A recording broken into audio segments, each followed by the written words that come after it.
Section 145 से हम लोगों को पढ़ना है। सेक्शन 145 क्या कहता है? Signing of board report. Auditor shall sign the board report in accordance to section 141 subsection 2। Section 141 subsection 2 में क्या लिखा था? लिखा हुआ था कि अगर कोई इंडिविजुअल सीए है तो वही सीए केवल साइन कर सकता है, या तो कोई फर्म सीए की है तो उसके जो पार्टनर है, मेजोरिटी ऑफ पार्टनर जो सीए हैं केवल वही साइन कर सकते हैं। यही चीज लिखी थी 141 सबसेक्शन 2 में, याद है? If audit report contains any qualification, अगर कोई क्वालिफिकेशन का मतलब है कोई बैड रिमार्क है उसमें, समझे, कोई गलत चीजें हैं या फिर कोई ऑब्जर्वेशन या कमेंट है ऑडिटर का on the financial transaction of the company shall be red before the members in the general meeting, वो सारी चीजें जनरल मीटिंग में मेंबर्स के सामने पढ़ी जाएंगी, मेंबर्स को बताई जाएंगी कि आपकी कंपनी में ये चीजें हो रही हैं। ऑडिटर निकालेगा वो गलतियां और मेंबर्स को जनरल मीटिंग में बताएगा। And kept open for inspection by only members, मतलब इंस्पेक्शन के लिए उसको ओपन रखा जाएगा, मेंबर्स उसको कभी भी देख सकते हैं। समझ में आया?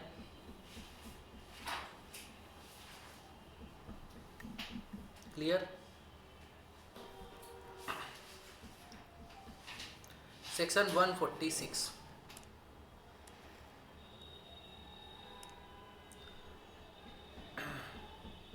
Attendant of general meeting. Auditor has right to attend general meeting of the company either by himself, या तो खुद से अटेंड कर सकता है जनरल मीटिंग, या तो अपना एथोराइज रिप्रेजेंटेटिव अपॉइंट कर सकता है। लेकिन अगर किसी बंदे को अपॉइंट करेगा तो वो भी सीए होना चाहिए। मान लो किसी बंदे को हमने अपॉइंट किया कि जाओ हमारे बिहाफ पे जनरल मीटिंग अटेंड कर पाओ, और ऐसे बंदे को अपॉइंट किया जिसको नॉलेज ही नहीं है फाइनेंशियल्स की, तो वो हमको बता पाएगा, आउटपुट दे पाएगा? नहीं दे पाएगा ना। तो हमको ऐसा बंदा अपॉइंट करना पड़ेगा अपनी जगह पे जो खुद क्वालिफाइड या एलिजिबल हो। वो क्वालिफाइड एलिजिबल कौन होता है? सीए। ओनली सीए एलिजिबल होता है ऑडिट करने के लिए, पढ़ा था।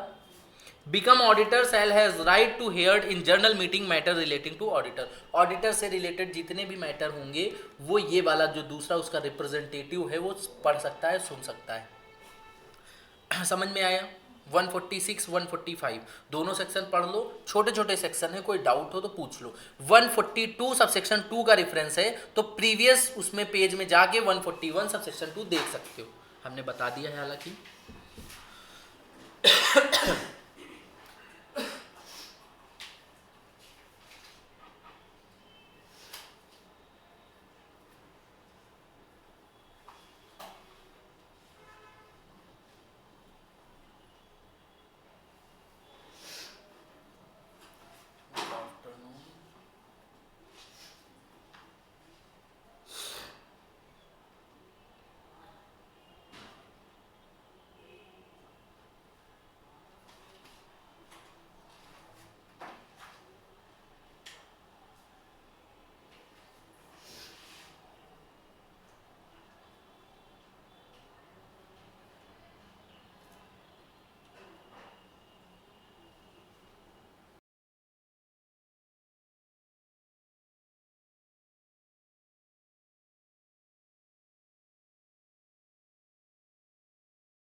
हाँ, 143 subsection 1 right and duties of auditor. Auditor की क्या राइट एंड ड्यूटीज होती हैं? सबसे पहले राइट्स की बात करते हैं। Rights of the company's auditor, क्या राइट्स होते हैं?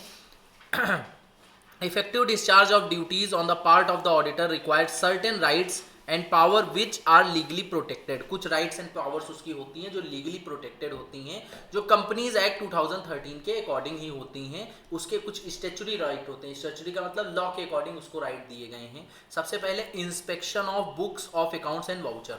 सबसे पहले ऑडिटर अपॉइंट किया है तो उसका प्राइमरी काम तो यही है कि आपकी जो बुक्स ऑफ अकाउंट्स हैं, आपके जर्नल हैं, लेजर हैं, ट्रायल बैलेंस है, पीएल है, बैलेंस शीट है, इनको सबको इंस्पेक्ट कर सकता है, चेक कर सकता है, और उनके पीछे जो वाउचर्स रखे होंगे उनको चेक कर सकता है।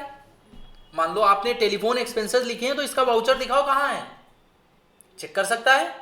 वही चीज लिखी गई। Every auditor of a company shall have right to access at all time to have books of accounts and voucher of the company whether kept at the registered office, या तो रजिस्टर्ड ऑफिस में रखे गए हैं या फिर at any other place, किसी other place पे रखे हैं रजिस्टर्ड, कोई ब्रांच में रखा है ब्रांच में जाके इंस्पेक्ट करेगा।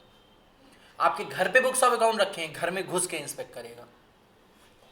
In addition auditors of a holding company जानते हो, shall also have right to access the records of its subsidiary and associate। Holding company मान लो मेन कंपनी होती है, होल्डिंग सब्सिडरी किसी को ना पता हो तो हम एक बार एक्सप्लेन किए दे रहे हैं छोटा सा। एक होती है होल्डिंग कंपनी जिसको हम अपनी सिंपल लैंग्वेज में मेन कंपनी लिख देते हैं, क्लियर। और इसका अगर शेयर मोर देन 50% मतलब 51% अगर वोटिंग पावर या फिर half of the more than half board of director का कंट्रोल है इस कंपनी में, दूसरी वाली, तो उसको सब्सिडी बोलेंगे। समझ में आया। अब दूसरी बात करते हैं, इसी होल्डिंग का 51% शेयर नहीं है, मोर देन 20% शेयर है किसी कंपनी में, तो उसको क्या बोलेंगे, एसोसिएट बोलेंगे। इसको जिसको बोलते हैं सब्सटेंशियल इंटरेस्ट, याद है सब्सटेंशियल इंटरेस्ट की डिफिनेशन थी मोर देन 20% का शेयर होना चाहिए, या एटलीस्ट 20% लिखा था, मतलब 20% होना चाहिए, 20% से ऊपर हुआ कोई नहीं, 19% हुआ नहीं होगी एसोसिएट, क्लियर। अब हम यहाँ पे पढ़ते हैं समझ में आएगा। अगर कोई बंदा है जो मेन वाली कंपनी में ऑडिटर अपॉइंट हुआ है इसमें, तो वो इस वाले कंपनी के भी बुक्स ऑफ अकाउंट्स देख सकता है, सब्सिडरी के, इस वाले कंपनी के भी देख सकता है, एसोसिएट के, क्लियर, कोई दिक्कत नहीं होनी चाहिए इसमें। आगे अगर बात करते हैं, in so far H is relate to the consolidation of its financial statement with that for its subsidiaries. देखो जब होल्डिंग कंपनी के अकाउंट्स बोलते हैं तो कंसोलिडेटेड स्टेटमेंट बनते हैं, कंसोलिडेटेड मतलब सब्सिडरी वगैरह को मिला के, तो जब कंसोलिडेटेड बनाएगा तो उसको नीड पड़ेगी कि हम सब्सिडरी के भी इंस्पेक्ट करें, तो इस वजह से वो सब्सिडरी और एसोसिएट के भी इंस्पेक्ट कर सकता है। समझ में आया पहला पॉइंट। दूसरा चलते हैं, obtain information and explanation. Obtain कोई भी इंफॉर्मेशन या एक्सप्लेनेशन कर सकता है। The auditor shall be entitled to required from the officer of the company such explanation as he may consider necessary for the performance of his duties as a auditor। मान लो उसने books of accounts या vouchers check की, उसमें कुछ चीज़ें उसको समझ में नहीं आ रही, तुमने क्यों डेबिट कर रखा है, इसकी एंट्री हमको समझ में नहीं आ रही, या इसका नरेशन नहीं समझ में आ रहा है, ऐसा हो सकता है, नोट डाउन करता रहेगा। बाद में अकाउंटेंट को जहां ऑडिट करने गया है वहां का अकाउंटेंट होगा, उसको बैठा लेगा सामने, कहेगा बताओ ये वाला जो ट्रांजैक्शन किया है इसमें ये गड़बड़ी हमें लग रही है, इसका हमको एक्सप्लेनेशन दो। समझ लो, जैसे इन्वेस्टिगेशन होती है उसी तरीके से पूछताछ होती है, समझ लो। जैसे एक ऑर्गेनाइजेशन था यहाँ पे विकास नगर में, कोई इंस्टीट्यूशन है गिरी, सुना है, गिरी इंस्टीट्यूशन है विकास नगर में, गवर्नमेंटेड है, समझ लो। तो गिरी इंस्टीट्यूशन का हम ऑडिट कर रहे थे, गवर्नमेंट है, गवर्नमेंट ऑडिट, तो ऑडिट कर रहे थे एक साल पहले मोस्टली, पिछले फाइनेंशियल ईयर की बात है, ठीक है। तो एक साल पहले हम ऑडिट कर रहे थे, उसमें बहुत सारी गलतियां थी, समझ लो, बहुत सारी इन द सेंस, कल हमने बताया था कि रैंडम बेसिस पे चेकिंग होती है, तो जब हम रैंडम बेसिस करने जाते तो सब कुछ गलत निकलता था, तो लाइन से हमको वहां पे 1 महीने ऑडिट चला था, समझ, 1 महीने हमने ऑडिट किया था वहां बैठ के, डेली जाते थे और डेली बैठते थे वहां पे और ऑडिट करते थे और लिखते रहते थे एक पेपर पे कि क्या क्या हमारी ऑब्जर्वेशंस निकल रही हैं। फिर एक दिन अकाउंटेंट को बुलाते थे हफ्ते में, फिर उससे पूछते थे ये कैसे हुआ, ये कैसे हुआ, ये कैसे हुआ, ये कैसे हुआ, समझ लो। फिर वो बताता था, कुछ चीज़ों का एक्सप्लेनेशन दे देता था, कुछ चीज़ों के वाउचर्स दे देता था निकाल के, इधर उधर जो है हुए होते थे, कुछ चीज़ों के नहीं दे पाता था, तो अब हम उसको वैसे ही लिखा रहने देते थे, ऑडिट रिपोर्ट में ही जाएगा, समझ रहे हो, ये चीज़ें होती थी। तो यहाँ पे ये बोला गया किसी भी एम्प्लॉय से, किसी भी बंदे से, किसी भी मैनेजमेंट वाले बंदे से कोई भी इंफॉर्मेशन मांग सकता है, इंफॉर्मेशन प्लस एक्सप्लेनेशन भी मांग सकता है। एक्सप्लेनेशन मतलब इसको एक्सप्लेन करो, मैं समझ में नहीं आ रहा है, तुम क्या लिखे हो, तुम्हारी अकाउंटिंग कहीं और चल रही है, तुम जो बेसिक प्रिंसिपल है अकाउंटेंसी वो फॉलो नहीं कर रहे हो, गैप वगैरह फॉलो नहीं कर रहे हो, समझ, डबल एंट्री सिस्टम फॉलो नहीं कर रहे हो, समझ रहे हो। तो इससे रिलेटेड हमको एक्सप्लेनेशन दो कि कौन से दुनिया का अकाउंटिंग तुम फॉलो कर रहे हो, वो बताओ, उसके हिसाब से हम चेक करें। समझ में आया। शेड्यूल 3 नहीं फॉलो कर रहे हो, शेड्यूल 3 सुना होगा, ये सारी चीज़ें हैं, तो वो सारी इन्फॉर्मेशन ही मांगेगा। समझ में आया। पहला पॉइंट क्या था, इंस्पेक्ट बुक्स ऑफ अकाउंट। पहले बुक्स ऑफ अकाउंट चेक करेगा, उसके बाद अगर उसमें कोई गड़बड़ी मिलेगी तब ऑफिसर को बुलाएगा, सीक्वेंस है ये, ठीक है। उससे इंफॉर्मेशन एक्सप्लेनेशन मांगेगा। अब मेन ऑफिस के कर लिया, वो ब्रांच वगैरह के ऑफिसेस के अकाउंट्स वगैरह इंस्पेक्ट करेगा। अगर मान लो होल्डिंग कंपनी है, मेन ब्रांच है, ठीक है, वहां का ऑडिटर है और कोई दूसरी ब्रांच है उसका ऑडिटर अलग अलग है, तो यहां से ये ऑडिट जब करेगा तो ऑडिट रिपोर्ट मंगा लेगा मेन ब्रांच में और उसी को इनकॉर्पोरेट कर लेगा अपने ऑडिट में। लेकिन अगर ब्रांच में कोई सेपरेट ऑडिटर अपॉइंट नहीं है तो क्या किया जाएगा पता है, यही वाला ऑडिटर उस ब्रांच का भी ऑडिट करेगा। समझ में आया। क्या लिखा है, the company's auditor is also entitled to inspect accounts of any branch office in case considered it necessary in order to discharge his duties as a company's auditor। as a company auditor अगर वो काम कर रहा है, company का मतलब ब्रांचे वांचे सब include करके कंपनी होती है, एक होल सोल, तो अपनी ड्यूटीज को डिस्चार्ज करने के लिए वो ब्रांचेस का भी ऑडिट करेगा। he can do so even if a separate auditor has already been appointed audit the branch accounts। अगर कोई सेपरेट ऑडिटर अपॉइंटेड है फिर भी वो कर सकता है या नहीं भी कर सकता है। मान लो उसको लगा कि ब्रांच ऑडिटर कुछ घपला कर रहा है, तब वो जाके फिर से करेगा, और अगर नहीं ऐसा लग रहा है तो वो डायरेक्टली उससे ऑडिट रिपोर्ट मंगा लेगा और उसको इनकॉर्पोरेट कर लेगा। दो चीजें होती हैं। हाँ देखो यहाँ पे लिखा गया है, receive the audit report from the branch audit from the branch auditor, लिखा हुआ है।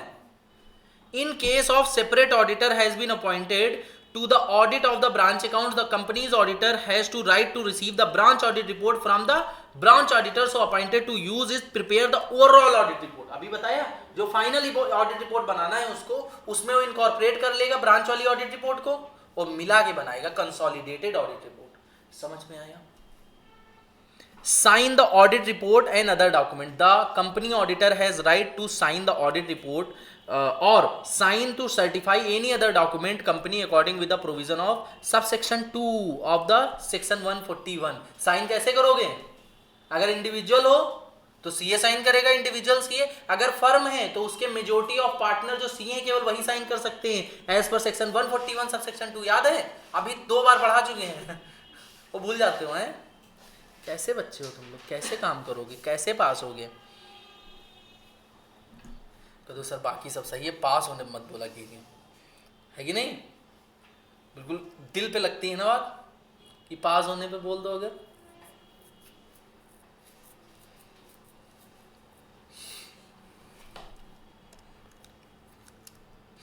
इस बार जो बात नहीं मानेगा नाम ले लेके बोलेंगे, चिंता ना करो, नाम ले लेके बोलेंगे। है वो audit report red at the AGM, मतलब तुम कहना क्या चाहती हो, कहना क्या चाहती हो कि कितने लोगों के नाम लेंगे। द कंपनी ऑडिटर इस बार जो टेस्ट देते हुए नहीं दिखा, समझ रहे हो, क्लास करते हुए नहीं दिखा, डायरेक्टली फेल है समझ लो, पहले ही बोल रहे हैं।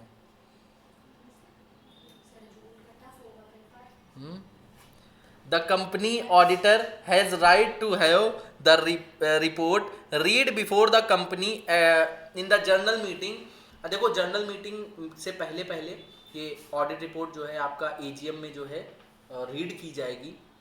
उसकी जो ऑब्जर्वेशन होंगी, जो क्वालिफिकेशन होंगी, कमेंट होंगे फाइनेंशियल स्टेटमेंट में, कोई भी मैटर होंगे, सब वहाँ पे दिखाए जाएंगे। And same shall be open inspection by any member of the company, मतलब मेंबर्स के लिए इंस्पेक्शन के लिए ओपन कर दी जाएगी कि मेंबर्स कभी भी आके ऑडिट रिपोर्ट देख सकते हैं। आगे, receive notices and attend general meeting. The company auditor is entitled to receive all the notices of the and other communication related to the journal meeting and attend such meeting either by himself या फिर अपना authorized representative। मतलब जो auditor होता है वो कोई भी जर्नल मीटिंग होगी वो अटेंड कर सकता है, उससे रिलेटेड जो नोटिस होंगी वो उसको आ सकती हैं। अगर उसको नहीं आएंगी तो उसके एथोराइज रिप्रेजेंटेटिव जो कि सीए होगा उसको नोटिसेज आएंगी, वो अटेंड करेगा meeting. Who shall also be qualified as a auditor, जो सीए होगा। The auditor shall also have right to hear at the meeting or any part of the business concerned as a auditor. मतलब कोई भी meeting वो attend कर सकता है अपने मन से, या फिर कोई भी बिजनेस से रिलेटेड मैटर अगर आपका चल रहा है तो वो डिस्कस हो सकता है। क्लियर? एक सेकंड रुकना। हाँ बेटा, हेलो,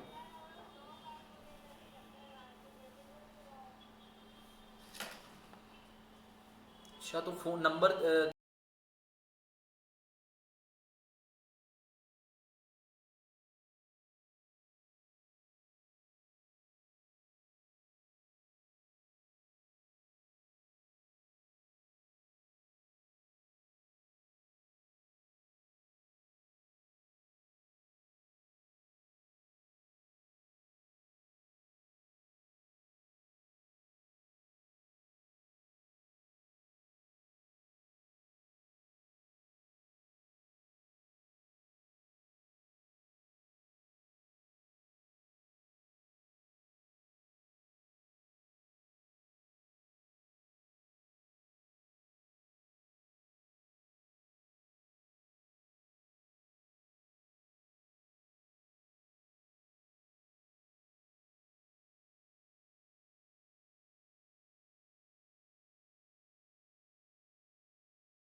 कहाँ पे है साइन? हाँ, तो हमने बोला कि कोई भी मीटिंग वगैरह अटेंड कर सकता है, और मीटिंग में जो भी चीज़ें होंगी, कोई भी बिजनेस से रिलेटेड कोई भी डिसीजन होगा उसमें पार्ट ले सकता है, समझ लो, वो सुन सकता है, ये सारी चीज़ें। Attend the meeting of the audit committee. Audit committee तुम लोगों ने पढ़ा था ग्रुप 1 में अंडर सेक्शन 177, याद है? एग्जाम के पॉइंट ऑफ व्यू से भी इंपॉर्टेंट था, सुपर 30 में पढ़ा था, याद है? The auditors of the company shall have right to attend the meetings of the audit committee. Audit committee की जितनी मीटिंग होती हैं ऑडिटर अटेंड कर सकता है, and to be heard in the meeting when the committee is considered auditors report. जब auditor report को consider करेगी, उसको चेक करेगी, उस समय भी वहां उपस्थित रह सकता है, बट उसमें वोट वोट नहीं कर सकता है। क्लियर? ऑडिटर कंपनी का पार्ट नहीं होता है, ऑडिटर कंपनी में कोई भी मीटिंग में वोट नहीं कर पाएगा, केवल जाएगा, सुनेगा, समझेगा, चला आएगा। क्लियर? राइट टू बी, क्या लिखा है? अगर ऑडिटर ने कोई भी एक्सपेंसेस इनकर्ड किए हैं अपने एंगल से during the audit, during the board meeting, during the journal meeting, वो सारे एक्सपेंसेस वो कंपनी से क्लेम कर सकता है। क्या लिखा है? The auditor of the company shall have right to be indemnified for the expenses incurred by him for, क्या लिखा है, डिफेंडिंग हिमसेल्फ, कंपनी को डिफेंड करने के लिए, in case of judgement in any law suit. कोई केस वेस आया, अब ऑडिटर को उसका जवाब देना है, कोई एप्लीकेशन देना है, कुछ करना है, ऐसा कोई भी काम करना है, कंपनी के फेवर में काम करना है, तो उससे रिलेटेड जो भी पैसा वैसा होगा वो कंपनी से रिकवर करेगा। समझ में आया?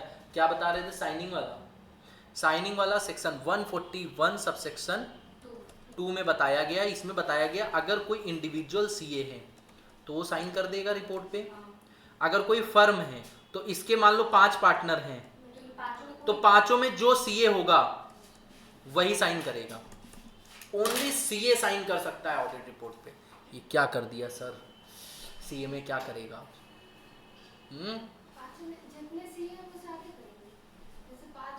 नहीं, साइनिंग अथॉरिटी एक की होगी।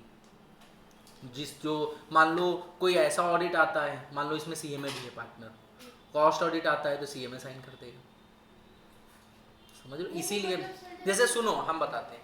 अभी जैसे कि हमारा एक दिल्ली में एक है, हमारी एक एलएलपी बन रही है, 3 पार्टनर है उसमें, हम हैं 2 लोग दिल्ली के हैं। एलएलपी बन जाएगी तो हम लोग सब लोग अपना अपना काम करेंगे। मतलब हम सीएमए वाला काम लाएंगे तो हम एज अ सीएमए करेंगे, एज अ कॉस्ट अकाउंटेंट। वो सीए वाला काम लाएंगे तो वो अपना एज अ चार्टर्ड अकाउंटेंट करेंगे। समझ लो, एलएलपी बन रही है। एलएलपी में क्या है, वेटेज मिलता है कि इतने सारे पार्टनर्स हैं, इतना सारा नॉलेज लगेगा। समझ में आ रहा है? लेकिन साइन वही कर सकता है जिसकी अथॉरिटी है जिस ऑडिट पे। समझ में आया? समझे? और एलएलपी ऑडिट के उसमें जानते हो कि फर्म आल्सो इंक्लूड एलएलपी, तो एलएलपी को ही फर्म माना जाता है। लेकिन एलएलपी में बेनिफिट होता है क्या? Limited liability. मिक्सअप होता है फर्म और कंपनी का। समझ रहे हो? हाइब्रिड फॉर्म होता है। काफ़ी सारे एडवांटेज रहते हैं एलएलपी के, तो सारे एडवांटेज लेने हैं, इसलिए एलएलपी इनकॉर्पोरेट की जाए। पढ़ लो, उसके बाद फिर हम लोग आगे पढ़ते हैं।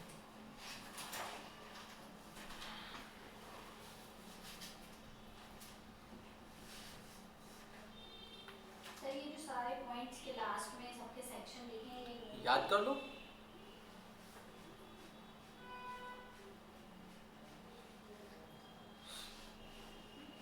देखो, ये जो सब सेक्शन लिखे हैं ये याद करना इतना इंपॉर्टेंट नहीं है, हेडिंग याद कर लो वही बहुत बड़ी बात है। सब सेक्शन याद करने के चक्कर में गए अगर तो बंटा धार है, समझ लेना। समझे? तो इसीलिए अपने आप को देख लो कि कितना याद हो पाएगा, उस हिसाब से तुमको पढ़ना है। तुम लोग लॉ पढ़े हो, लॉ के हिसाब से पढ़ना है, इसमें कोई चेंजेस नहीं है। सब लोग लॉ हमसे पढ़े हो अराउंड और सब लोग पास हुए हो, तो बस वैसे ही पढ़ना है।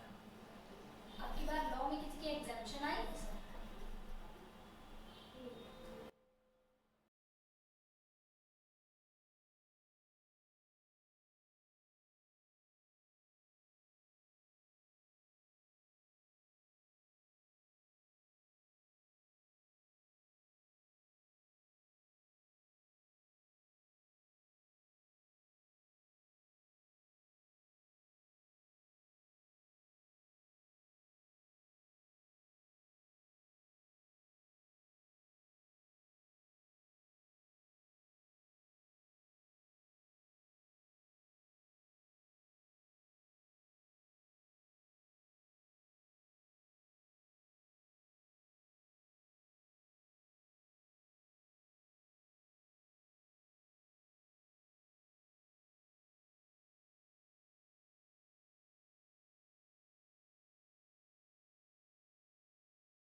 बिल्कुल नहीं जानते। हाँ आगे पढ़ो। आप इसे क्या बोलने लगे? हम्म? कुंडली? आगे पढ़ो। कह रहे 6 duties of auditor to inquire into following matters. 6 duties हैं कि ये चीजें इंक्वायर करनी चाहिए। क्या इंक्वायर चाहिए? अगर कंपनी ने किसी को लोन दिया है, एडवांस दिया है बिना एडिक्वेट सिक्योरिटी के, बिना सिक्योरिटी के पैसा दे दिया कंपनी ने। अब कंपनी के डायरेक्टर तो चाहते ही कंपनी डूब जाए। कंपनी किसकी है? तो कंपनी का पैसा अगर वो लोन पे दे रहे हैं तो उनको दिक्कत नहीं होगी। समझ रहे हो? अपने रिलेटिव को चाहेंगे कि हम दे दें, इसीलिए रिलेटेड पार्टी ट्रांजैक्शन सेक्शन बना है। समझ लो, लोन टू डायरेक्टर सेक्शन बना है, सेक्शन 184, 185, 186, 188, ये सारे इसी के सेक्शन है। Loan to director, related party transaction, ये सारे इसीलिए सेक्शन बने हैं कि डायरेक्टर इतना फ्रॉड करते हैं अपने रिलेटिव को, अपने पार्टनर को। कोई दूसरे बिजनेस में कोई पार्टनर है, उसको लोन दिए दे रहे हैं यहाँ कंपनी से। कंपनी अगर गई, कंपनी का पैसा गया, किसका पैसा जा रहा है? शेयर होल्डर का, डायरेक्टर का कुछ जा रहा है। उनको तो डायरेक्टर तो सैलरी विड्रॉ करते हैं कंपनी से, देखा है? शार्क टैंक देखते हो? शार्क टैंक में क्या कहते हैं? हम कंपनी के डायरेक्टर हैं, कंपनी से 7 लाख रुपए पर महीने हम विड्रॉ करते हैं। सुना है ऐसा? सुना है ऐसे वर्डिंग? सुनी है? नहीं सुनी। तुम खाली उसमें खाने पीने वाला सामान देखते हो कि क्या आ रहा है, क्या वो खा रहे हैं, क्या बन रहा है, क्या प्रोडक्ट बन रहे हैं, बाकी टर्म्स नहीं सुनते हो। या फिर terms loan are prejudicial. Prejudicial मतलब कंपनी के इंटरेस्ट के विरुद्ध कोई काम हो रहा है। Book entries if passed by the companies which are prejudicial to company's interest. ऐसी कोई एंट्री पास कर रहे हो जो कंपनी के विरुद्ध है। डेबिट को क्रेडिट, क्रेडिट को डेबिट किए दे रहे हो, कैश में ज़्यादा ट्रांजेक्शन दिखाई दे रहे हो, ये सब नहीं कर सकते हो। Company sold investment below purchase price. Director तो चाहते हैं 10 लाख की कार खरीद के लाए हैं, 8 लाख की दूसरे ही दिन बेच दें। समझ रहे हो? वो लोग चाहते हैं कंपनी की जो इन्वेस्टमेंट्स हैं, कंपनी की जो एसेट्स हैं, हम अपने रिलेटिव को दिला दें कम प्राइस में। चाहते हैं कि नहीं? तुम किसी कंपनी में डायरेक्टर होगे तो कंपनी तुमको सैलरी मिल रही है, सैलरी मिल रही है तो बाकी जो अदर बेनिफिट है लेना चाहोगे तुम? कि अपने रिलेटिव, अपने मौसी के लड़का एक फर्नीचर लेना चाहता है, उससे 5,000 लेके फर्नीचर यहीं का भिजवाते हैं। करते हैं लोग, समझ रहे हो? तो ऐसा कोई काम नहीं कर सकते हो। इन्वेस्टमेंट वगैरह को परचेज प्राइस के बिलो जितने का खरीदे हो उससे कम पे नहीं बेच सकते हो। ये ऑडिटर चेक करेगा। अच्छा ये भी चेक करेगा, हो सकता है मार्केट ही ऐसी चल रही हो, तब कर सकते हो। उसका प्राइस ही बहुत कम हो गया हो। देखो हमेशा एक होती है फेयर वैल्यू, एक होती है मार्केट वैल्यू। तो मार्केट वैल्यू चेक करेगा ऑडिटर कि मार्केट वैल्यू क्या, मार्केट वैल्यू से कम पे तो नहीं है। Loan given by company so as deposit. दिए लोन है, दिखा रहे हो डिपॉजिट, ये काम नहीं कर सकते हो। डायरेक्टर के पर्सनल एक्सपेंसेस पीएल में रखे हुए हैं, चार्ज किए हो पर्सनल एक्सपेंसेस, तो ड्राइंग्स हुए, वो तुम उसमें एज ए एक्सपेंसेस नहीं दिखा सकते हो। If share issued for cash, अगर कैश में शेयर इशू किए हो तो प्रॉपर कैश की डिटेल्स लो, क्योंकि कैश जो होता है कंपनी में बहुत क्रूशियल होता है, पता है ना? कैश में सबसे ज्यादा जितने घपले होते हैं सब कैश में होते हैं, पता है? इसीलिए कंपनी में कैश उसी को हैंडल दिया जाता है जो कंपनी का बहुत पुराना एम्प्लॉय होता है। देखे होगे काफ़ी सारी शॉप्स होती हैं, काफ़ी सारे कंपनीज होती हैं, वहाँ पे कैश का जो ट्रांजैक्शन होता है वो बहुत कम लोगों को दिया जाता है हैंडल करने के लिए। काउंटर पे गल्ले पे देखो हर इंसान नहीं बैठता है, केवल अगर एम्प्लॉय में हो सकता है कोई 50 सालों से काम कर रहा हो तो बूढ़ा बूढ़ा बैठेगा, मालिक के अलावा बैठता है। वैसे ही अगर कैश में शेयर इशू किए गए तो कैश की पूरी डिटेल्स होनी चाहिए आपके पास, कब पैसा आया, कहाँ पे रखा है, कितना कैश में है, कैश कितना बैंक में जमा हुआ है, ये सारी डिटेल्स। जैसे हम काम करते थे मेयो हॉस्पिटल में, समझ रहे हो? तो मेयो हॉस्पिटल में जो कैश का ट्रांजैक्शन था तो वहाँ के 20 साल पुराने एक लोग थे, उनको दिया गया था। वो कैश का ट्रांजैक्शन लाते थे, पूरा जो हॉस्पिटल कलेक्शन होता था टैली पे उसको चढ़ाते थे, समझ लो। पूरा कैश एक लॉकर था वहाँ पे रखते थे, समझ लो। हमारा ही कैबिन था, उसी में था पूरा, वो भी बैठते थे, हम भी बैठते थे, समझे? तो कैश का ट्रांजैक्शन हमें नहीं दे दिया गया, जब से हमारे पास उनसे ज़्यादा क्वालिफिकेशन, वो हमको सर बोलते थे, समझ रहे हो? लेकिन कैश का ट्रांजैक्शन वो हैंडल करते थे। क्यों? हमारे ऊपर ट्रस्ट नहीं, हम नए नए आए हैं ना, पैसा लेके भाग जाए, 1 करोड़ रुपए देके भाग जाए, हो सकता है ऐसा? कह रहे हो हाँ, कैसे बच्चे हो तुम लोग? कह रहे हो हाँ सर, हो सकता है ऐसा, क्यों? ठीक है, मिलेगा, करारा जवाब मिलेगा। As per research community of ICI, auditor needs to report only those matter of section 143 subsection 1 which auditor has adverse or negative remark to make। मतलब केवल उन्हीं चीजों को रिपोर्ट करे जो कि उसको गलत लग रही हो, कोई एडवर्स रिमार्क हो, कोई निगेटिव चीज हो, कंपनी पे बुरा प्रभाव डाल रही हो, केवल वही चीजें लिखो। फालतू की ये चीज सही है, ये चीज सही है, ऐसे नहीं लिखोगे। जो चीज गलत है वो लिखो। समझ में आया? क्लियर? यहां तक पढ़ लो इसको, फिर हम लोग अदर पावर्स पढ़ते हैं। मजा आ रहा है ऑडिट में? आ रहा है ना? थोड़ा सा प्रैक्टिकल टाइप का लग रहा होगा, समझ लो।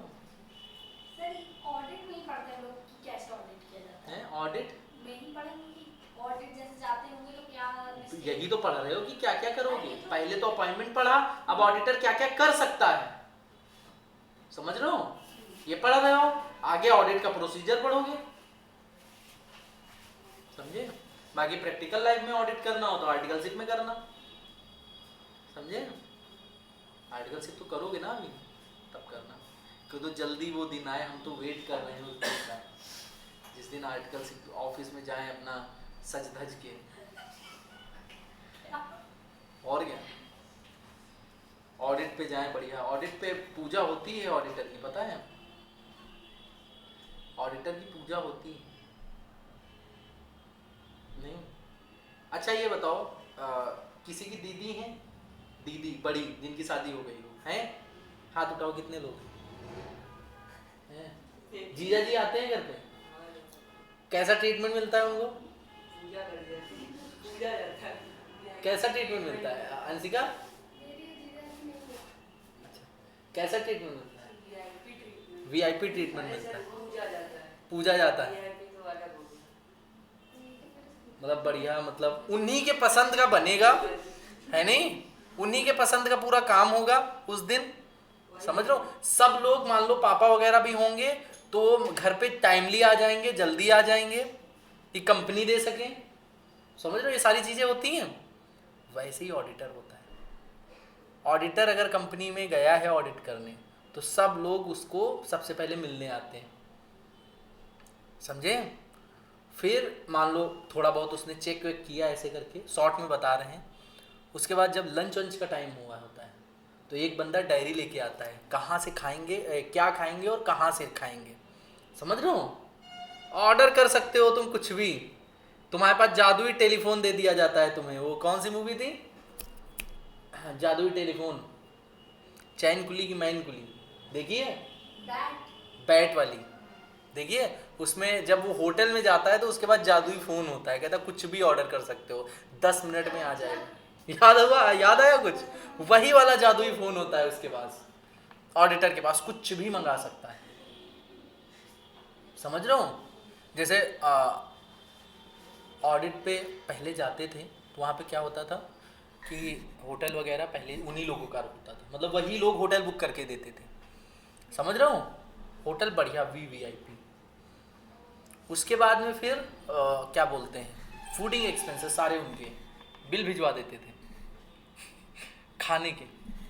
अब वो बड़े प्यार से, दोपहर का खाना तो बहुत प्यार से खिलाते थे। सर आइसक्रीम नहीं खाएंगे, सर मीठा नहीं लेंगे, सर वो जैसे रसगुल्ले आए, रसगुल्ले, सर रसमलाई मंगा दें, रसमलाई खा लेंगे, ऐसे करके पूछते थे, ठूस ठूस के खिलाते थे। क्यों? उसका रीज़न था, है? गलतियाँ नहीं, तुम इतना खा लो कि तुमसे काम ही ना किया जाए। सही बता रहे हैं हम, तुमको प्रैक्टिकल एक्सपीरियंस बता रहे हैं। खाने के बाद देखो कितनी कितनी सुस्ती आती है, तुम बहुत ही ऐसे कहोगे चलो ठीक है, होता है ऐसा? पढ़ाई में भी चलो ठीक है रखो, खाने के बाद इतना ठूस ठूस के खिला देते, तुम्हारी मनपसंद चीजें, निकालो गलतियां। हमारा नमक खाया है, कैसे गलतियां निकालोगे, समझ रहे हो? ऐसा होता है प्रैक्टिकली ऑडिट। जैसे हमारे भाई ऑडिट में गए थे एक बार एमपी में, तो वहाँ पे ये हुआ था कि वहाँ पे ऐसे करके गड्डियाँ, बस पे चढ़ रहे थे तो गड्डियाँ रख दी हाथ पे, काफ़ी सारे निगेटिव रिमार्क निकाले थे, गड्डियाँ रख दी कि सर ऑडिट रिपोर्ट में ये सब ना डालिएगा, समझ रहे हो? अब जो है उन्होंने सर को फ़ोन किया, सर ले कि ना ले? जो सीए थे, सर ले कि ना ले, करीब 5 लाख रुपए थे, समझ रहे हो, सर ले कि ना ले, सर ने कहा 1 रुपये लेना मत, समझ रहे हो, फिर मतलब बिना लिए चले हैं। तो जो है ऐसा होता है, इतना मतलब वैल्यू होती है, क्योंकि होता क्या है, एक ऑडिटर का रिमार्क और कंपनी की position down, share value down, खत्म कंपनी है, समझ लो, इतनी पावर होती है ऑडिटर में। समझ में आया, मजा आया। अब अदर पावर्स ऑफ ऑडिटर, सबसे पहले अभी देखा right to attend general meeting, ये पढ़ चुके हो ऊपर 146। पावर ऑफ साइन और द ऑडिट रिपोर्ट, ये भी पढ़ चुके हो 144 जो सबसे स्टार्टिंग में आज पढ़ाया था, याद है, दोनों सेक्शन। इसी के आगे देखो हमने कुछ लिखा नहीं है इसीलिए, क्योंकि ऊपर एक्सप्लेन कर चुके हैं। आगे right of lien, right of lien क्या है? It means auditor has right to retain clients book if not paid audit fees. अगर ऑडिटर को आपने ऑडिट फीस नहीं दी है काम करने के बाद, तो ऑडिटर आपकी बुक्स ऑफ अकाउंट को रिटेन करके रख सकता है, जब तक कि आप ऑडिट की फीस उसके वापस नहीं करेंगे। समझो, कहते नहीं कि हमारा पैसा दो नहीं तो ये चीज़ रख लेंगे। ऑडिटर के पास कुछ होता नहीं तो बुक्स ऑफ अकाउंट रख लेता है, कहता नहीं देंगे, समझे। कह रहे हैं ऑडिटर को ये काम करनी चाहिए। सबसे पहले only that books of account can be retain whose audit fee is outstanding, जिसकी बकाया उसी की रख सकते हो, सबकी नहीं रख सकते हो। Auditor must not have right to obtain clients book for irregular means, बिना वजह आप जो है बुक्स ऑफ अकाउंट्स नहीं रख सकते हैं। एक बार क्लाइंट ने फीस पे कर दी, आपको बुक्स रिटेन करनी पड़ेंगी, और ऑडिटर काम पूरा निपटाने से पहले पैसा नहीं मांग सकता है। ऑडिटर को अपना पूरा काम निपटाना पड़ेगा, ऑडिट कंप्लीट करना पड़ेगा, देन वो पैसे मांगेगा, then books of accounts retain करेगा। क्लियर और not? Section 143 subsection 2, if it is the duty of the auditor to comment according to the information and explanation received and the best knowledge and belief whether the company's financial statement showing true and fair view or not। देखो auditor कभी फंसता नहीं है, नहीं समझे। Auditor जैसे मान लो company में कोई फ्रॉड निकल आया, इतना सब चेक कराने के बाद फिर भी ऑडिटर नहीं फंसता। नहीं तो तुम सोचो कंपनी में फ्रॉड नहीं निकलता है, काफ़ी सारी कंपनियों में सुनते होगे इसमें ये फ्रॉड हो, इसमें ये फ्रॉड, क्या उन कंपनियों में ऑडिट नहीं होता है? होता है। तो फिर उस कंपनी में फ्रॉड कैसे निकलता है? फ्रॉड निकलता है तो फिर सीए पकड़ा जाना चाहिए, कंपनी क्यों पकड़ी जाती है? बताओ, कोई रीजन देगा इसका? दो, फिर हम बताएं। ऑडिट देखो थ्योरिकल पार्ट से ज्यादा प्रैक्टिकली है ऑडिट। जो हम बताते हैं देखो बुक से कितना ज्यादा बियॉन्ड में बता रहे हैं, समझ रहे हो? तो तुम लोग खुद बताओ कि ऑडिटर क्यों नहीं पकड़ा जाता है, कंपनी क्यों पकड़ी जाती है? क्योंकि ऑडिटर ने चेक किया ना। जैसे हमने कहा कृष्णा तुम समीक्षा की कॉपी चेक करो और उसमें कोई गलती होगी, तो हम कृष्णा से बोलेंगे ना तुमने कैसे गलत चेक कर दी, कि समीक्षा को बोलेंगे? कृष्णन से बोलेंगे। तो सीए क्यों नहीं पकड़ा जाता? सुनते हो पेपर में हेडलाइन, इस कंपनी ने फ्रॉड किया और सीए इसका धर लिया गया, सुनते हो ऐसी? कहाँ सुनते हो? क्यों नहीं सुनते हो? रीजन बोलो। क्योंकि वो लोग बोल सकते हैं तुम कि इधर बैठो, दिख ही नहीं रही हो ऐसे वो ऑडिटर है, हाँ वो ऐसा बोल सकता है कि कंपनी ने जो भी इंफॉर्मेशन दिया है उसी के अकॉर्डिंग चेक किया सब कुछ। और कोई बताएगा? रियांशी, अंशिका, बच्चों की एक बहुत बुरी आदत होती है, जानते हो? जिसको नहीं पता होता वो ऐसे देखने लगता है, ऐसे हमारी तरफ देखेगा ही नहीं, सर पूछ डाले ऐसे देखने लगता है, ऐसे फिर देखेगा ही नहीं हमारी तरफ, और हम उसी बच्चे से पूछते हैं जो देखता नहीं हमारी तरफ, हमें पता है। हाँ, और कोई नहीं पता? नहीं पता? समीक्षा देखो सर वो जैसे केस हुआ था किंगफिशर कंपनी के साथ, क्या हुआ था कि उसमें उन्होंने लोन लिया था लेकिन उन्होंने पकड़ा नहीं था उसको, कुछ हाँ विजय माल्या को। सर कंपनी तो फोर्सफुली मतलब कराती होगी उन लोगों से, क्योंकि हाँ, उसका ये रीजन हो सकता है सर। कंपनी तो बोलेगी क्योंकि अकाउंटेंट तो उनके कंपनी का कैरेक्टर होता है आर्टिफिशियल पर्सन का, तो इसलिए क्योंकि अकाउंटेंट में कोई फायदा तो है नहीं इसमें। चलो अब बताते हैं हम। ठीक है, देखो अगर हम बात करें ऑडिटर की, तो ऑडिटर में हमेशा एक ये प्रोविज़न रहता है कि जो भी इंफॉर्मेशन हमको कंपनी ने दी है उस इंफॉर्मेशन का हमने ऑडिट किया है। अगर वो इंफॉर्मेशन ही गलत है तो वो कंपनी की गलती है। समझ रहे हो? जो भी इंफॉर्मेशन हमें मिली है उस इंफॉर्मेशन का ऑडिट हुआ है, अगर वो इंफॉर्मेशन ही गलत है तो इसमें ऑडिटर की क्या गलती? हम तो ये पता लगा रहे हैं कि वो इंफॉर्मेशन ट्रू एंड फेयर भी दे रही है कि नहीं। अब वो इंफॉर्मेशन ही गलत है, इसमें ऑडिटर की कोई गलती नहीं। वही लिखा है it is duty of auditor to comment that according to the information and explanation received by him, जो भी उसको इंफॉर्मेशन मिली है कंपनी के द्वारा, कंपनी के मैनेजमेंट के द्वारा जो अकाउंट्स मिली हैं, and to the best of his knowledge and believe, और उसकी बेस्ट नॉलेज जो उसने इतनी पढ़ाई की है अपने बिलीफ के द्वारा, कंपनी के financial statement true and fair view दे रहे हैं कि नहीं दे रहे हैं, वो उसको बताना है। अगर बाद में कोई फ्रॉड निकल के आता है कि फाइनेंशियल इंफॉर्मेशन कंपनी की गलत थी, तो उसमें मैनेजमेंट का जो है दोष है, ऑडिटर का दोष निकल जाता है। ऑडिटर सीए लोग कभी नहीं फंसते। जैसे कि अभी एक केस बताया तो रहने दो। अच्छा, सेक्शन 143 सब सेक्शन 3 वो केस अमित सर का था, समझ रहे हो, इसलिए नहीं बताएंगे।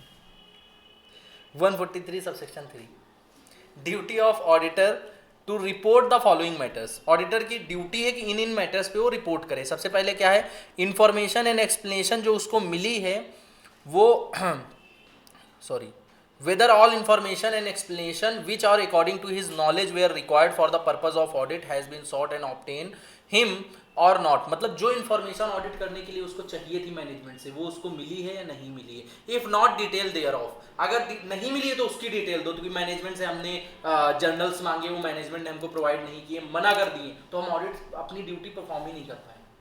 ये लिख सकते हो, whether the books of accounts are required by law have been properly maintained और नॉट। जो लॉ के द्वारा बुक्स ऑफ अकाउंट बनाने थे, मान लो शेड्यूल 3 के द्वारा पीएल बनाना था, बैलेंस शीट बनाना था, समझ लो कोई इंडेस लग रहा है, एएस लग रहा है, वो कंप्लाई करना था, नहीं किया आपने, वो चीज बताओ। Whether PL and balance sheet in agreement with books of account और नॉट। जो आपके पीएल है, देखो बुक्स ऑफ अकाउंट्स इंक्लूड क्या क्या चीजें इंक्लूड होते हैं, जर्नल, लेजर, ट्रायल बैलेंस, समझ रहे हो। तो ये जो जर्नल, लेजर, ट्रायल बैलेंस है, ये पीएल और बैलेंस शीट से मैच कर रहे हैं कि नहीं कर रहे हैं, समझ में आया नहीं आया। जैसे मान लो बैलेंस शीट में डेटर लिखा हुआ है, तो डेटर आपके लेजर दिखने चाहिए डेटर के, कि राम श्याम चुन्नू मुन्नू इनके कितने अकाउंट थे, काफी सारे डेटर होते हैं। Weather financial statement comply with accounting standard और नॉट, आपके जो फाइनेंशियल स्टेटमेंट है वो अकाउंटिंग स्टैंडर्ड या फिर इंडेस वगैरह जो भी लग रहे हैं वो कंप्लाई कर रहे हैं कि नहीं कर रहे हैं। ऑडिटर ऑब्जर्वेशन और comment on those financial transaction which have any adverse effect of functioning of the company. Auditor observe करेगा उन फाइनेंशियल ट्रांजैक्शन को जो कंपनी पे एडवर्स मतलब बुरा प्रभाव डाल रहे हैं, समझ रहे हो, और उनको वो रिपोर्ट करेंगे जो कंपनी की फंक्शनिंग पे एडवर्स रिमार्क दे रहे हो। Whether branch audit report has been received for those branch whose audited what conducted, जिनका ब्रांच ऑडिट चल रहा हो तो ब्रांच ऑडिट रिपोर्ट मिली है कि नहीं मिली है। 143 सबसेक्शन 8 क्या है, जहां पे ब्रांच ऑडिट वाला ऑडिटर अलग से अपॉइंट था, वो वाला सेक्शन है। समझ में आया सर? याद कैसे है आपको? सब याद है, रटे हुए बैठे, रात भर याद करते हैं, सुबह आके पढ़ाते हैं तुम लोग। ऑडिटर कमेंट और ऑब्जर्वेशन और any adverse regarding maintenance of accounts by the company. Auditor के कोई भी कमेंट्स है, ऑब्जर्वेशन है, वो कुछ भी देखता है कंपनी में, उसको लगता है, वो सब यहाँ पे डालेगा। एनी अदर मैटर एज में भी, ये तो पता ही होगा, कोई भी इसमें मैटर डाल सकती है लॉ, ठीक है, यहाँ तक पढ़ लो। अब हम लोग आगे पढ़ेंगे इसके बाद।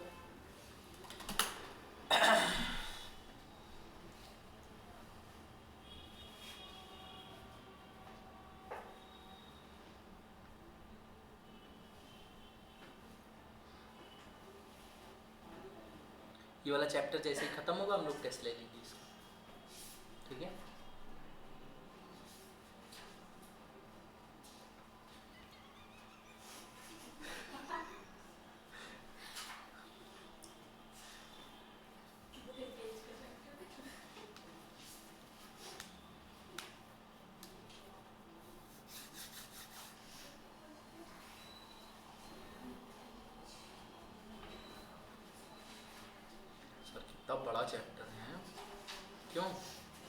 इससे एक क्वेश्चन 7 मार्क्स का आएगा।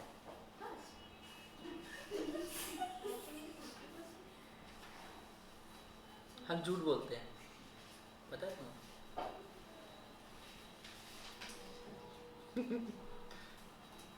ऑडिट में जो हमने सुपर 30 दिया था पिछली बार, 100% वो रिपीट हुआ था। तुम पेपर उठा के देख लो, कंपनी अकाउंट्स एंड ऑडिट और सुपर 30 देख लो, क्या चीज, दोनों उठा के देख लो, मैच कर जाएगा। रियांशी कुछ बोल रही हो क्या है? बोला है कुछ? हंसिका कह रही हाँ, कह रही थी वही दे दिया करिए। अच्छा वही दे दिया करें, पढ़ाए ना, बताओ। अरे पढ़ाइए सब डालिए। नहीं नहीं, डायरेक्ट दे दें, डायरेक्ट तुम लोग पास हो जाओ एग्जाम में। वो पढ़ के क्या करोगे? पढ़ के उसके लिए दिल्ली भेजना पड़ेगा। भूल गए? ऐसे कैसे आ जाएंगे, है कि नहीं किस्म? भूल जाते हैं लोग, याद दिलाना पड़ता है। तैयारी कर रहे हो आप? ये पिछली बार तो मंदीप फाइनल का प्रेशर था, जो ग्रुप 2 में थे उन लोगों को उसने कर दिए थे, चले गए थे। इस बार तो वो लोग भी नहीं, तुम ही लोग हो खाली। तुम लोग उनकी जगह पे आ गए हो ना, नहीं समझे? प्रमोशन हो गया तुम लोगों का, खुशी हो रही प्रमोशन से? डिमोट किया जाए? वही सब बातें याद आ रही। Duty to provide reason for negative remark या फिर qualification. If auditor issues an audit report other than clear report, then he must give reason for such on audit report. अगर उसने मान लो कोई जो है क्वालिफिकेशन निकाला है, मान लो कोई निगेटिव रिमार्क निकाला है, समझ रहे हो, तो उसका रीजन देगा, प्रूफ देगा। ऐसे किसी कंपनी पे उंगली नहीं उठा सकते हो, आपके पास उसका प्रूफ होना चाहिए कि इसने एएस नहीं कंप्लाई किए, इंडियस नहीं कंप्लाई किए, इसके ऑफिसर्स जो है हमको इस चीज़ का, इस एक्सपेंसेस का एक्सक्यूज नहीं दे पा रहे हैं, इस एक्सपेंसेस को एक्सप्लेन नहीं कर पा रहे हैं, वाउचर्स नहीं दे पा रहे हैं, ये सारी चीज़ें। Duty to comply with the direction of the CAG. अगर गवर्नमेंट कंपनी है, कैग के डायरेक्शन पे ऑडिट करेगी, कल बताया था। The direction if any issued by the CAG regarding the manner of audit and accounts and action taken, such direction and its impact on accounts and financial transaction of the company। मतलब जैसा CAG ने बोला है वैसा ही आप करोगे, और उसका जो इम्पैक्ट आया है वो भी कैग के अकॉर्डिंग ही होने चाहिए। Duty to comply accounting standard, जितने भी कंपनी के ऊपर एएस या इंडियस लग रहे हैं वो सब आप कंप्लाई होना चाहिए। समझ में आया? क्लियर और नॉट? पढ़ लो यहाँ तक अपनी अपनी बुक्स में, फिर हम लोग आगे बढ़ते हैं। एक काम करो, एक फैन चला दो या तो दरवाजा खोल दो। फैन चला दो, ज़्यादा अच्छा रहेगा। कोई दिक्कत तो नहीं है फैन से? गर्मी लग रही ना? हाँ लग रही थी, हमें लगा तुम ही लोगों के लिए चलवाएं। सही बता रहे हैं, हमें नहीं लग रही, तुम लोगों के लिए चलवाएं। कोई ये नहीं बोलेगा मेरी तबीयत खराब हो गई, पहले ही बोल रहे हैं। सफोकेशन होने लगती है।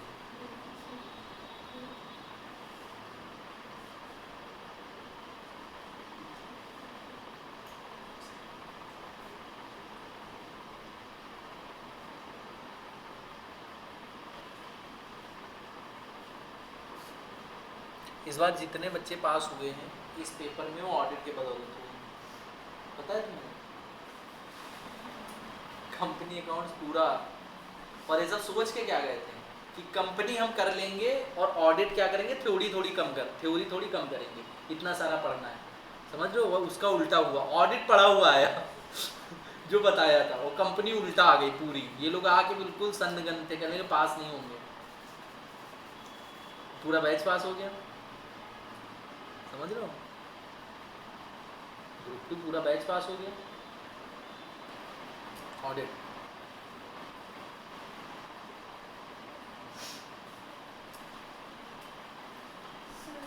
हाँ duty to comply with directions of C. देखो, in case of government company, CAG direct करता है कि आपको कैसे ऑडिट करना है, जिस टाइप से उसने ऑडिट करने को बताया है, जो जो चीज़ें चेक करने को बताया आपको वैसे ही करना पड़ेगा। उसी की सारी चीज़ें, उसी का डायरेक्शन वगैरह सब अप्लाई करना पड़ेगा, और आप देखेंगे उसका इम्पैक्ट फाइनेंशियल स्टेटमेंट पे क्या पड़ रहा है। बस इतना छोटा सा तो है, छुटकू सा। आगे हम बात करते हैं duty to report any fraud to the central government. अगर कोई फ्रॉड देखते हो तो किसको रिपोर्ट करोगे? Auditor duty to report fraud done on the company by its officers या फिर employ under section 143 sub section 2 read with rule 13।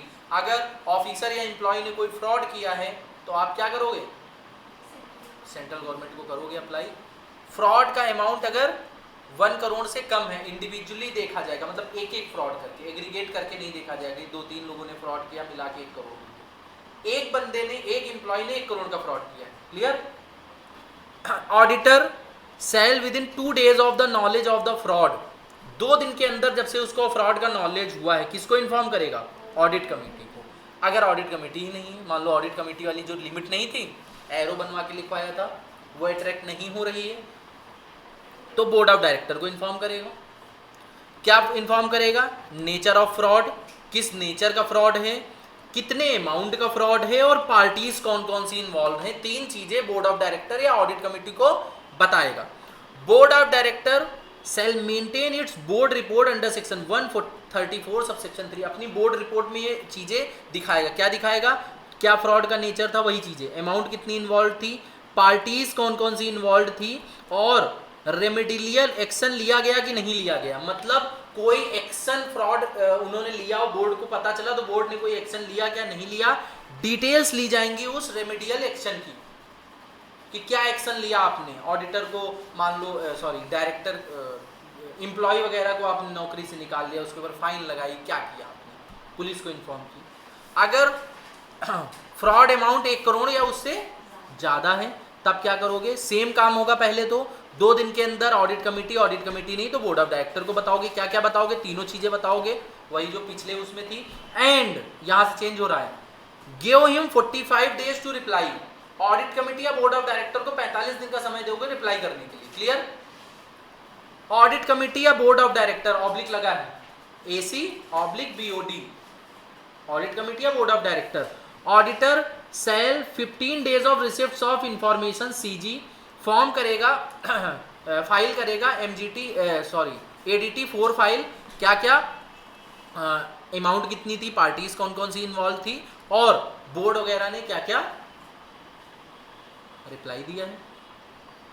Auditor का ऑब्जर्वेशन जो होगा उस रिप्लाई पे वो बताएगा। अगर रिप्लाई नहीं किया इन लोगों ने तो ऑडिटर सेल विद इन 15 days of expiry of 45 days, अगर 45 दिन के अंदर जो है इन्होंने रिप्लाई नहीं किया तो वहाँ से 15 दिन का वेट करेगा, और 15 दिन के बाद इन्फॉर्म करेगा CG को ADT 4 में।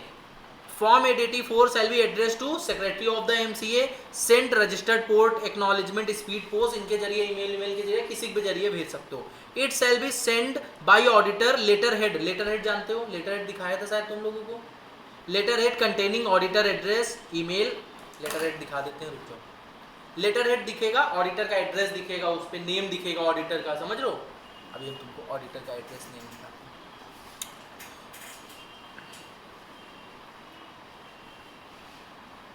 ऑनलाइन वाले बच्चे कह रहे हैं यस सर श्योर, पास बहुत हेल्पफुल था, बंद ना करिएगा।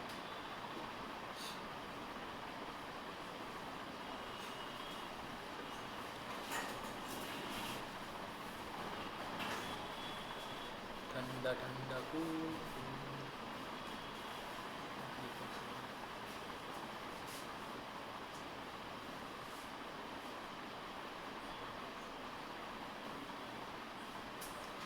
दूसरे ये लेटर है, देखो जैसे हमारी कंपनी है, हमारी फर्म है यस त्रिपाठी एंड कंपनी, देख रहे हो, ये लेटर हेड है। ये जो ऊपर वाला तुम पूरा देख रहे हो क्या है, लेटर हेड। ये लेटर हेड के साथ जाएगा। उस लेटर हेड में क्या क्या होगा, ये चीज़ें देखो। यहाँ पे yes Tripathi and company cost accountant, हमारा नाम लिखा होगा, यस त्रिपाठी लिखा है, हमारा मेंबरशिप नंबर लिखा है, FRN लिखा है। ऑनलाइन क्लास में दिखाना नहीं चाहिए लोगों को, समझ रहे हो। अब दिखा दिया, क्या करें, कोई लोग मिसयूज़ मत करना, सामने से कह रहे हैं हुआ तो सब पे केस कर देंगे। ऐप पे सब डाटा लिखा हुआ है कौन कौन है क्लास में, सबके घर पे नोटिस जाएगा है। फर्म रजिस्ट्रेशन नंबर FRN, देखो मेंबरशिप नंबर अलग होती है, मेंबरशिप कोई भी ले सकता है, FRN वही ले सकता है जिसको प्रैक्टिस करनी होती है, COP certification of practice. FRN firm registration number FRN, clear. अब ये हमारा देखो एड्रेस पड़ा हुआ है लेटर हेड पे, पढ़ा हुआ है? तो ये पूरा लेटर हेड समझ में आ रहा है? इस लेटर हेड पे पूरी डिटेल जाएगी पूरे पेजेस में, समझ में आया? ये पूरा है। अभी देखो लिखा है वार्म्स रिगार्ड CMA त्रिपाठी, समझ रहे हो? नाम भी लिखा हुआ है। क्लियर? समझ गया ना लेटर हेड? अब इसको हम हटा रहे हैं, क्लियर? लीव कर रहे हैं, ठीक है? तो ऑडिटर का लेटर हेड कैसा होता है हमने तुमको दिखा दिया है। उसमें ऑडिटर का एड्रेस होना चाहिए, वो भी था, ईमेल आईडी भी थी, एड्रेस में देखा था तुम लोगों ने, कॉन्टेक्ट नंबर भी था, सारी चीजें थी। अगर duty to pay penalty as per section 143 subsection 15 if any auditor, cost accountant या कंपनी सेक्रेटरी इन प्रैक्टिस, मतलब CA, CMA, CA इन प्रैक्टिस फेल करता है to comply with the provision of subsection 12, 143 का सबसेक्शन 12 नहीं करता है, ही विल बी लाइबल, किस चीज के लिए लाइबल होगा? इन case of listed company 5 lakh की पेनल्टी देगा, इन case of other company 1 lakh की पेनल्टी उसके ऊपर लगेगी। मजा आया है? पढ़ लो इसको, इजी है, इजी है ना? अच्छा, ऑडिट तुमको लॉ से इजी लग रही है, टफ लग रही है? इजी। अच्छा, लॉ में भी तो ऐसे ही सेक्शन होते थे। अच्छा, एक बार हमारी बात मानना, ये वाला चैप्टर बुक से पढ़ना जाके, मानोगे बात? पढ़ लेना। तुमको जानते हो एक सेक्शन यहाँ आगे मिलेगा तो एक सेक्शन सबसे पीछे मिलेगा, तो बुक में सब अस्त व्यस्त है, इंस्टीट्यूट की स्टडी मटेरियल इधर उधर है सब, हमने सब रीअरेंज करके बनाया था ये, समझे? केवल इस चैप्टर को, ये करीब 12-15 पेज का चैप्टर था, इसको बनाने में 1 हफ्ते लगे थे पूरा, जब बनाया था हमने पहली बार। अब तो अमेंड करना पड़ता है तो जल्दी हो जाता है, पहले 1 हफ्ते लगे, बहुत ज़्यादा स्ट्रगल ही नोट्स के पीछे। अभी हमने देखा था, नाम नहीं लेना चाहेंगे किसी का, लेकिन ऑनलाइन में एक टीचर थे, वो हमारे नोट से ऑडिट पढ़ा रहे थे, समझ रहे हो? हमारे नोट से ऑडिट पढ़ा रहे, हमने अमित सर को भेजा, समझ रहे हो? इसीलिए तुम लोग देखो हम PDF नहीं देते, समझ रहे हो? क्योंकि नोट्स बहुत कीमती हैं, समझ रहे हो? चश्मे का नंबर नोट्स की वजह से बढ़ता है हर साल, समझे? पढ़ लो इसको, सर तो अभी आप कह रहे थे कि 1 मिनट पढ़ लो, आ रहे हैं।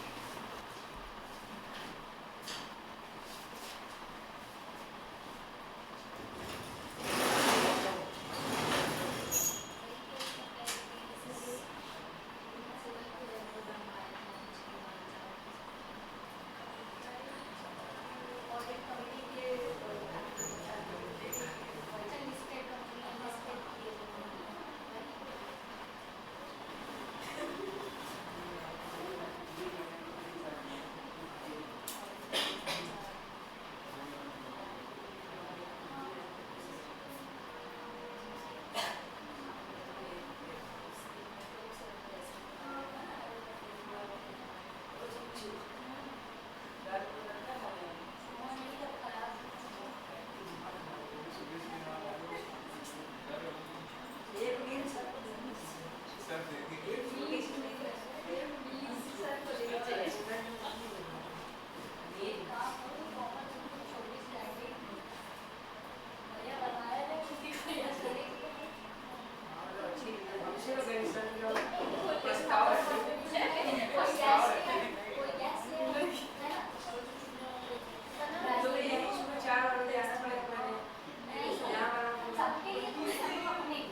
पढ़ लिया ये अच्छे बच्चे हो तुम लोग। हम बाहर जाते हैं बिल्कुल भी बातचीत नहीं, आवाज़ ही नहीं आती बाहर, समझ रहे हो, बिल्कुल मतलब लग रहा होता है सब लोग पढ़ रहे हैं, है ना।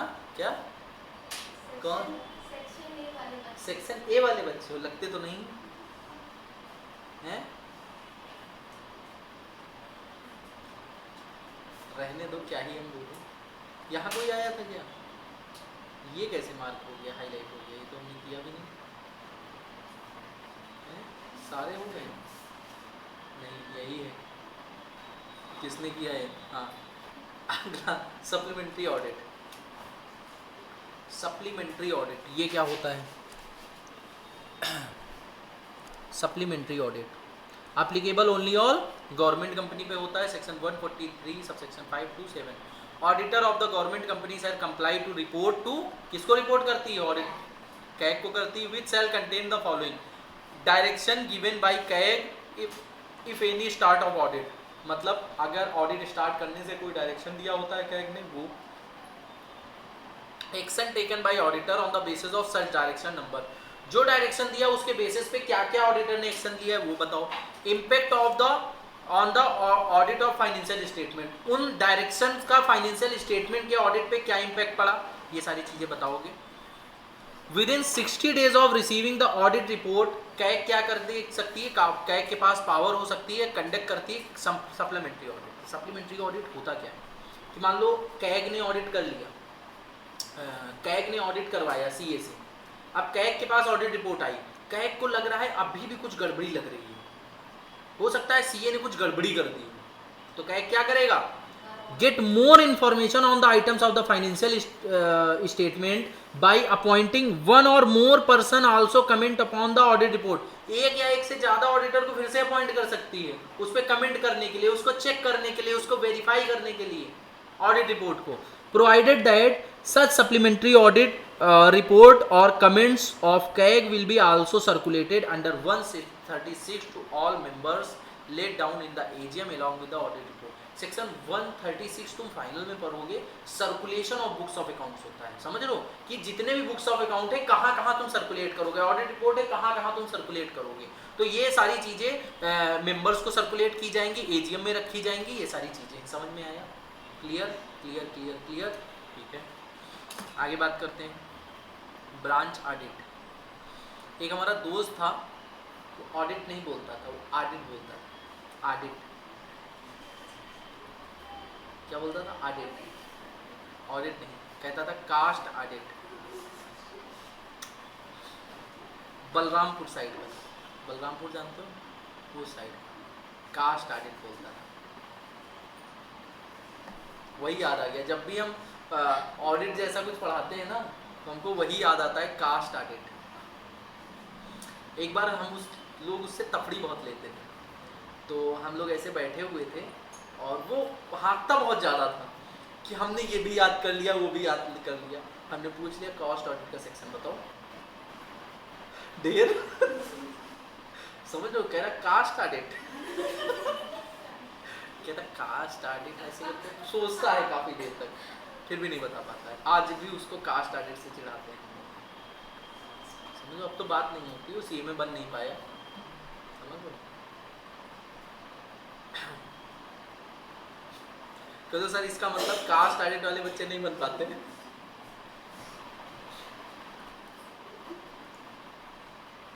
दिक्कत ये थी उस समय हम नहीं पढ़ाते थे,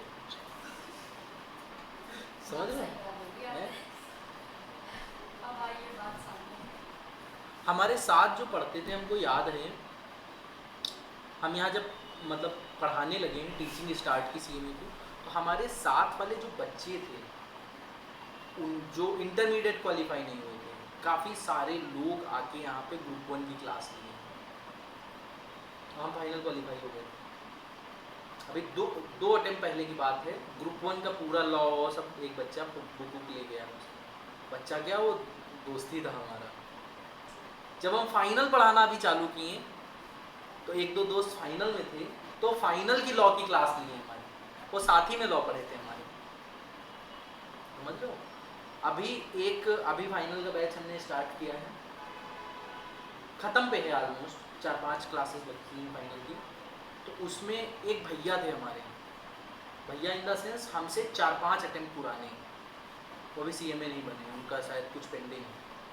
उन्होंने लॉ की क्लास ली है, क्योंकि 2016 सिलेबस उन्होंने पढ़ा है, अब 2022 चल रहा है, तो इसमें एग्ज़ाम देने के लिए फिर से पढ़ना पड़ेगा, उन्होंने क्लास ली। अब वो ऑनलाइन करते हैं, तो ऑनलाइन आते हैं तो हम थोड़ा सा सीधे बैठ जाते हैं मुझे ऐसे जैसे रिलैक्स रहते हैं, होता नहीं आप जैसे सामने से भैया बोलते हैं, समझ लो वैसे क्लास देख रहे हैं, हम क्लास में जानते हो हम लोग हंसी तफड़ी कुछ भी होने लगती है, तो थोड़ा सा सीरियस हो जाते हैं।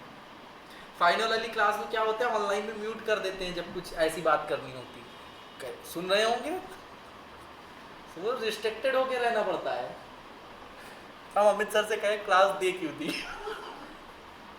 समझ रहे हो, एक होता नहीं कि अपनी क्लास, जैसे हमारी क्लास बैठ के हमारा कोई सीनियर देखे,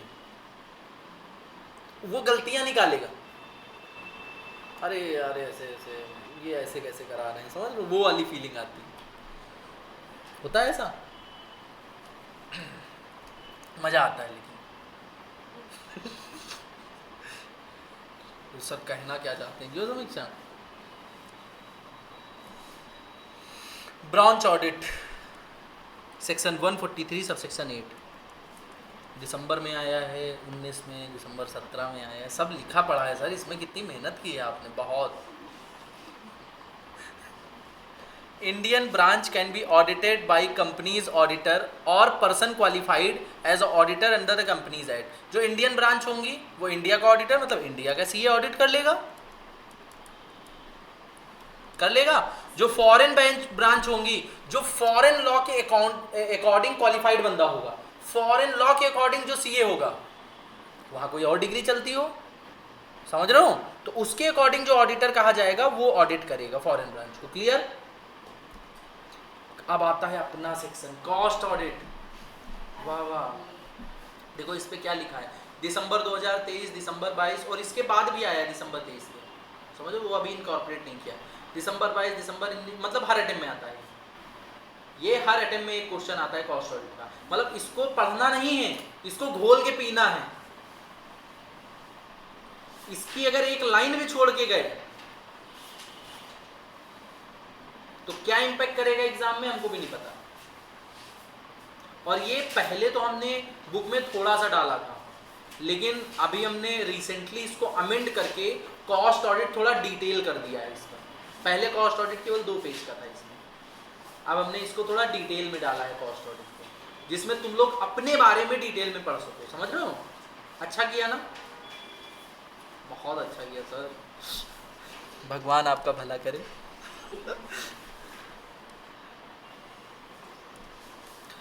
concept and definition of cost audit. What is cost audit? Cost audit क्या है?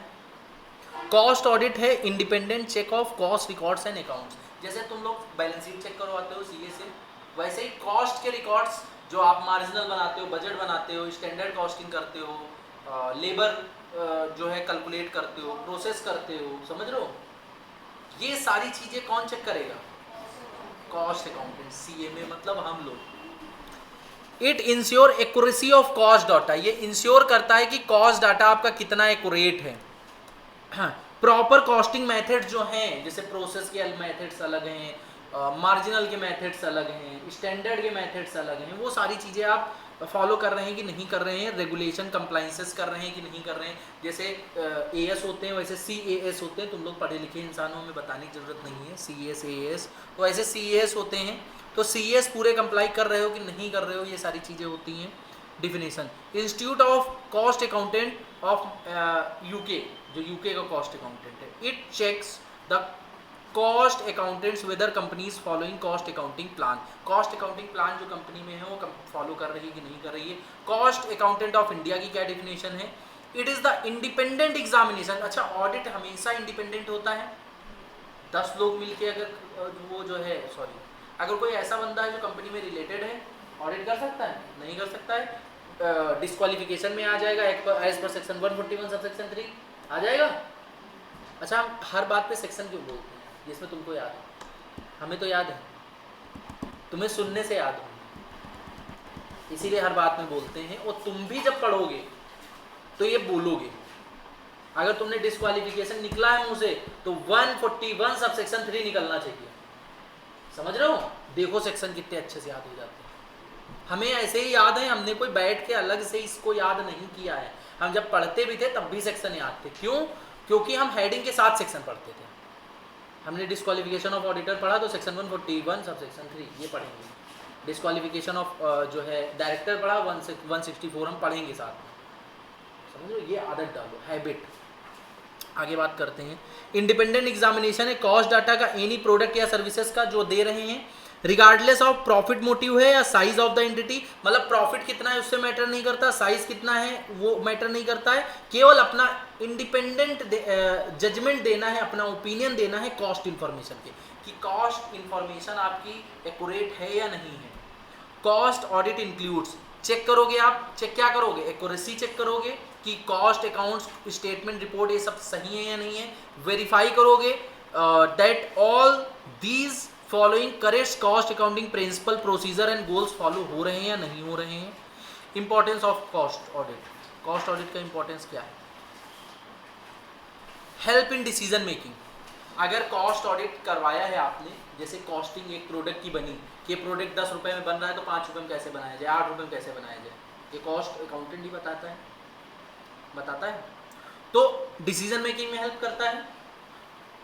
हमको कौन से, जैसे तुम लोगों ने ग्रुप 2 में हो तो मैनेजमेंट पढ़ी होगी, आपको कुछ प्रोडक्ट खुद बनाने हैं या फिर एक बेल वाला क्वेश्चन पढ़ा होगा। बेल वाला पढ़ा है मार्जिनल में, मेक और बाई।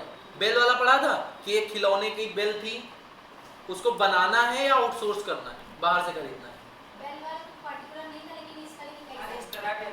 बेल वाला जैसे एक क्वेश्चन है, एक टॉय है, टॉय में एक बेल लगती है जो 2 रुपए की हम बाहर से खरीदते हैं, बनाने में हमको 2.5 रुपए की कॉस्ट आती है। तो मेक और बाई डिसीजन, हम खरीदेंगे या बनाएंगे। तो ऐसे डिसीजन अगर आपके कॉस्टिंग इन्फॉर्मेशन एक्यूरेट होगी तभी तो डिसीजन ले पाओगे। कॉस्टिंग इन्फॉर्मेशन कैसे एक्यूरेट होगी? Cost audit. तो डिसीजन मेकिंग कैसे हो पाएगी? Cost audit. आइडेंटिफाई करोगे क्या इनएफिशिएंसीज की प्रोडक्टिविटी कैसे आ रही है, ये स्टैंडर्ड देखते हो कि प्रोडक्टिविटी आ रही है, स्टैंडर्ड वर्सेज एक्चुअल आउटपुट आपका कितना है देखते हो, उसका भी ऑडिट होता है कि सही टेक्निक से निकाला है चीजें। समझ लो। Ensure optimum use of resources, आपके यहाँ पे ऑर्गेनाइजेशन में जितने भी रिसोर्सेज हैं सबका ऑप्टिमल रिसोर्सेज यूज हो पा रहा है कि नहीं हो पा रहा है। जैसे हमने अमेजोन की फ्रिज वाली कहानी बताई थी, याद है? किसको याद है?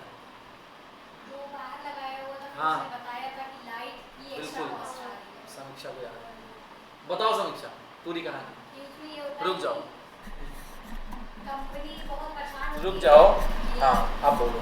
कंपनी बहुत परेशान होती है कि हमारी कॉस्ट कैसे रिड्यूस हो, फिर वो एक सीएमए को बुलाती है, फिर वो सीएमए देखता है कि कहाँ पे क्या लगा हुआ है। वो जब चेक करता है तो वो फ्रिज जो होता है उसके ऊपर एक लाइट लगी होती है, मतलब फ्रिज के अंदर ही एक लाइट होती है। तो कहता है कि ये लाइट एक्स्ट्रा है, इससे अच्छा इसको किसी स्ट्रीट लाइट के नीचे रखिए। किसको किसको याद नहीं आया ये बताएं। हाँ, तो उससे किसका- वही वाला किस- वो जो फ्रिज टाइप का होता है। किसको किसको किसको नहीं समझ में आया है, मतलब किसको किसको नहीं याद है, हम फिर से बता दें, सही से बता दो, सच याद सच। नहीं था पर समझ पूरा आ गया, अब और पुराना करें। किसको किसको नहीं याद हाथ उठा दो, नहीं याद ना तुम दोनों को? हाँ बहुत अच्छा। देखो क्या होता है, अमेज़ॉन कंपनी है, ठीक है, अमेज़ॉन कंपनी में इन्होंने ये जो बता रही हैं, जो फ्रिज बता रही हैं, ठीक है, वेंडिंग मशीन, इन्होंने फ्रिज बोला तो हम भी बोल रहे हैं वेंडिंग मशीन, चाहे फ्रिज बोल रहे हो उसको, समझ लो, अंदर ठंडा भी रहता है उसमें, ठीक है।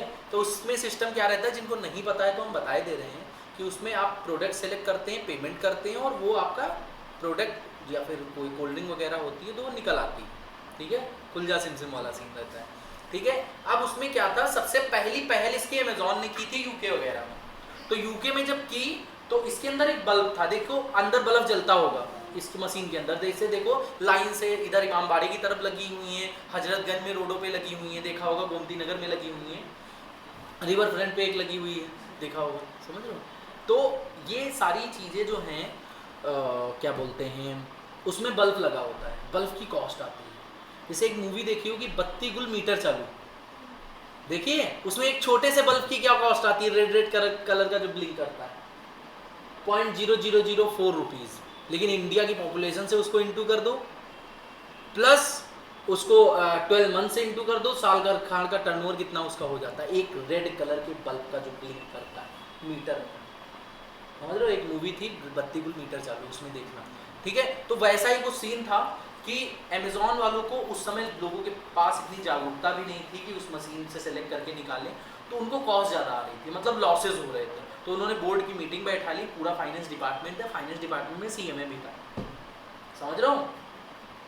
तो वहाँ पे सीन क्या हुआ कि जो है उसने जो है CMA जो था उसने बोला कि कॉस्ट ज़्यादा आ रही है, तो उसने दिमाग लगाया अपना, कहने लगा जो आपका फ्रिज है वो स्ट्रीट पे होता है, नुक्कड़ पे होता है, उसको आप उठा के हर नुक्कड़ पे आपकी जो गवर्नमेंट वाली लाइट होती है स्ट्रीट लाइट वो भी लगी होती है, उसके नीचे रख दो और लाइट अंदर की फ्रिज की हटा दो जो बल्ब लगता है, समझ रहे हो। वो किया जो है कंपनी ने, और कंपनी को करोड़ों अरबों का प्रॉफिट हुआ एक साल में केवल उस बल्ब से, क्योंकि जैसे ही शाम होती लाइट की जरूरत तो स्ट्रीट बल्ब ऑटोमेटिक जल जाते थे, लाइट की नीड ही नहीं है वहां पे, समझ रहे हो। तो वो कॉस्ट उनकी बच जाती थी, समझ रहे हो। तो अब जो इंसान मान लो ये क्या है, इसी का एग्जांपल है ऑप्टिमम यूज ऑफ रिसोर्सेज। जो आपके ऑर्गेनाइजेशन में रिसोर्सेज हैं उनका पूरी तरीके से यूज करो, वेस्टेज नहीं करो। यहाँ पे वेस्टेज हो रहा था, रिसोर्सेज का हो रहा था, तो वो रिसोर्स बचाया किसने, CMA ने, कॉस्ट अकाउंटेंट ने, समझ लो। चलो आगे बढ़ते हैं। Review cost control system. Cost control का मतलब मैनेज करना है कॉस्ट, कहीं पे कॉस्ट ज्यादा नहीं लग रही है, कॉस्ट एप्रोप्रिएट वे में लग रही है। Provide the basis of standard of costing, use for setting standard cost data. Standard मतलब जो आप स्टैंडर्ड सेट करते हो कि हमारी इतनी कॉस्ट लगनी चाहिए, वो स्टैंडर्ड सेट करोगे। Assist government policy, cost data help deciding traffic or protection policies for industries. Cost data help करेगा कि ट्रैफिक्स क्या होंगे, प्रोटेक्शन क्या पॉलिसीज क्या होंगी, इंडस्ट्री टू इंडस्ट्री, ये सारी चीज़ें, ठीक है। ओके, तो यहाँ तक पढ़ो, बाकी आगे थोड़ा सा बड़ा चैप्टर कल कराते हैं।